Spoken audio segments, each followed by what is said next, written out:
Hello friends, तो आज हम समझते हैं कि जीवात्मा क्या है। खैर, इसको लॉन्ग वीडियो में हमने समझाया है और गीता के कुछ इंपॉर्टेंट जो है वहाँ पर श्लोक लेकर समझाया है। लेकिन जीवात्मा जो है शब्द हमेशा कंफ्यूज करता है। वहाँ पर मैंने बताया था कि आत्मा का या ये जो विराट अस्तित्व है उसका शरीर के रूप में सीमित अनुभव होना, मतलब मन इंद्रियों सहित जो अनुभव होता है वही जो है जीवात्मा है। अब तुम यहाँ पर खुद समझो कि जैसे कोई वो आत्मा अस्तित्व है पूरा, और उसमें जो है ये बॉडी जो ये मन सहित इंद्रियों को अनुभव कर रही है मन सहित इंद्रियों द्वारा, लेकिन ये उसी अस्तित्व के अंदर, उसी आत्मा के अंदर है ना। तो इसीलिए इस बॉडी में जितनी आत्मा की इस एग्जिस्टेंस है उसी को जीवात्मा कहते हैं। मतलब आत्मा को बांटना कि किसमें कितने कितने पार्ट हैं, खैर वो असत्य है, उसको हम कर नहीं सकते, लेकिन जीवों में प्रकाशित होने से उसको जीवात्मा कह दिया जाता है। तो यहाँ पर आत्मा, आदमी लोग समझता है कि हमारे अंदर कुछ अलग आत्मा या कोई मैं या कुछ भी ऐसा बैठा है, जो कि असत्य कुछ नहीं है। वो बस आत्मा को तुम्हारे शरीर लेवल पर समझाने के लिए जीवात्मा कह दिया गया। मतलब तुम्हारे शरीर में समझाने के लिए कि जैसे एक वायु सभी जगह है, एक आकाश सभी जगह है, तो वैसे घरों में वही आकाश है या हर जगह वही वायु है, तो तुम्हारे शरीर में भी वही एग्जिस्टेंस है।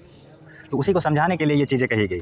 तो जीवात्मा तुम्हारे अंदर कुछ बैठा नहीं है, कोई आत्मा का पार्ट होता ही नहीं। पहली बार हमारी मन सहित इंद्रियाँ, कुछ लोग कह देते हैं होता है, तो मन सहित इंद्रियाँ वो बस जब तक शरीर है तब तक है, उसी को तो हमें जागरूक होना है। कोई पर्सनल मैं वह नहीं है, सब विचारों की कंटिन्यूटी कॉज इफेक्ट रूल चल रहा है, ये तो जानना है।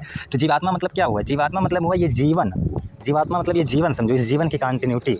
जैसे आत्मा सभी जगह है और जीव प्लस आत्मा, मतलब जीव मतलब समझो ये जो हमारा जीवन है, जिसको साइंस जीवन मानता है, जो हमारे अंदर कुछ हलचल है, कुछ श्वास आ जा रही है, कुछ अनुभव है, इसी जीवन का कंटिन्यू होना।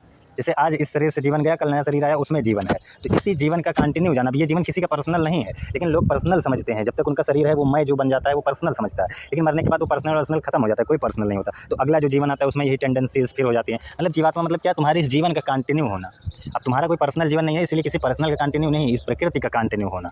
मतलब तुम्हारा शरीर तो प्रकृति है ना, तुम्हारा ये मन बुद्धि अहंकार, ये जो तुम्हारी चेतना इस शरीर में है, जो चेतना साइंस मानती है, उस चेतना का कंटिन्यू होना। हम परम चेतना वेदांत वाली चेतना की बात नहीं कर रहे हैं, हम उस अनुभव की बातें कर रहे हैं। इस शरीर लेवल पर जो है इसका कंटिन्यू होना ही समझ लो पुनर्जन्म होता है, और यही जो है इसी को जीवात्मा कहते हैं। आत्मा सभी जगह है, जीव ये है, जीवन ये है, जीवन प्लस आत्मा, तो इसी को ही जीवात्मा कहते हैं। तो इसी का कंटिन्यू होना ही बार बार पुनर्जन्म होता है। इसमें कोई बकवास की बातें नहीं ऐड करनी है। धन्यवाद।